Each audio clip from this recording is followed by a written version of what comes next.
নমস্কার বন্ধুরা। পবিত্র মথুরায় যেখানে যমুনা নদী মৃত হয়ে প্রবাহিত ছিল, সেখানে অর্জুন নামে এক নম্র ভক্ত বাস করতেন। যেখানে অসংখ্য চ্যালেঞ্জের মুখোমুখি হওয়া সত্ত্বেও অর্জুন ভগবান কৃষ্ণের প্রতি তার ভক্তিতে অবিচল ছিলেন। একদিন তিনি একটি শক্তিশালী মন্ত্রের কথা শুনেছিলেন, 24 ঘন্টার মধ্যে সমস্ত ইচ্ছা পূরণ করার জন্য বলেছিলেন। একটি স্বর্গীয় প্রতিশ্রুতি যা ভগবান কৃষ্ণ নিজেই করেছিলেন। রূপান্তরের সম্ভাবনা দ্বারা আগ্রহী অর্জুন এই রহস্যময় মন্ত্রে শেখার জন্য একটি অনুসন্ধান শুরু করেছিলেন। তার যাত্রা তাকে ঋষি বিদ্যাধরের প্রাচীন আশ্রমে নিয়ে যায়, যা পবিত্র শাস্ত্র এবং মন্ত্র সম্পর্কে তার গভীর জ্ঞানের জন্য পরিচিত। ভগবান শ্রীকৃষ্ণের মানবজাতিকে যে জ্ঞান দিয়েছিলেন তা খুঁজতে অর্জুন নম্রতার সাথে ঋষির কাছে গেলেন। ঋষি বিদ্যাধর অর্জুনের আন্তরিকতা সম্পর্কে সচেতন। ভগবান শ্রীকৃষ্ণ যে পবিত্র মন্ত্রটি ঘোষণা করেছিলেন তা ভাগ করে নিতে শুরু করেছিলেন। এটি একটি মন্ত্র যে প্রেম, ভক্তি এবং ঐশ্বরিক সারিবদ্ধতার সারাংশের সাথে অনুরোধিত হয়েছিল।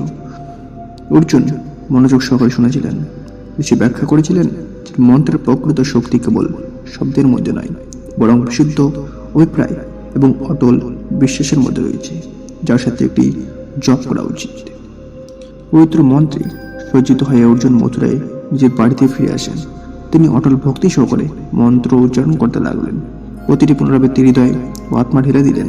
শব্দগতি বাতাসে অনুরোধিত হওয়ার সাথে সাথে অর্জুনের বিশ্বাস আরো শক্তিশালী হয়ে উঠল এবং শান্তির অনুভূতি তাকে আচ্ছন্ন করে ফেলল। ভগবান কৃষ্ণের প্রতিশ্রুতিতে 24 ঘন্টার মধ্যে অর্জুন তার জীবনে অলৌকিক ঘটনাগুলো একটি সিরিজের সাক্ষী হয়েছিলেন। তিনি যেসব সুযোগের জন্য আকাঙ্ক্ষা করেছিলেন তা প্রকাশ পেয়েছে এবং চ্যালেঞ্জগুলি যেগুলি অপ্রতিরোধ বলে মনে হয়েছিল তা বিপন্ন হয়ে গেছে। ভক্তি এবং ঐশ্বরিকের মন্ত্রের গভীর প্রভাব উপলব্ধি করার সাথে সাথে অর্জুনের হৃদয় কৃতজ্ঞতায় উপচে পড়ে। অর্জুনের রূপান্তরমূলক অভিজ্ঞতার কথা পুরো মথুরায় ছড়িয়ে পড়ে এবং দূর দূরান্ত থেকে লোকেরা শক্তিশালী মন্ত্র শেখার চেষ্টা করেছিল। অর্জুন এখন অনুপ্রেরণা আলোকবার্তিকা প্রকৃত অনুসরণকারীদের সাথে পবিত্র জ্ঞান ভাগ করেছেন, আন্তরিক ভক্তি এবং অটল বিশ্বাসের গুরুত্বের উপর জোর দিয়েছিলেন। মথুরা শহর এক সময় কৃষ্ণ অলৌকিক কাহিনীর সাথে প্রতিনিধিত ছিল।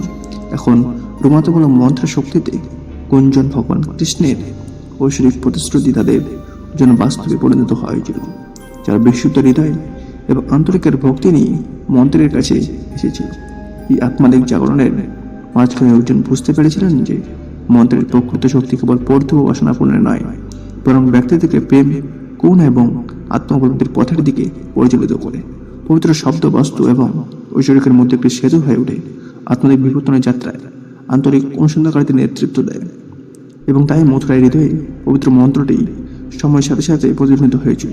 এটি ভগবান কৃষ্ণের ঐশ্বরিক জ্ঞানের সারাংশ এবং অটল ভক্তির রূপান্তরমূলক শক্তি বহন করেছিল। বন্ধুরা, এরকম আকর্ষণীয় ভিডিওতে চ্যানেল সাবস্ক্রাইব করে পাশে দেখুন। জয় বন্দে মাতরম। ভারত মাতা কি জয়।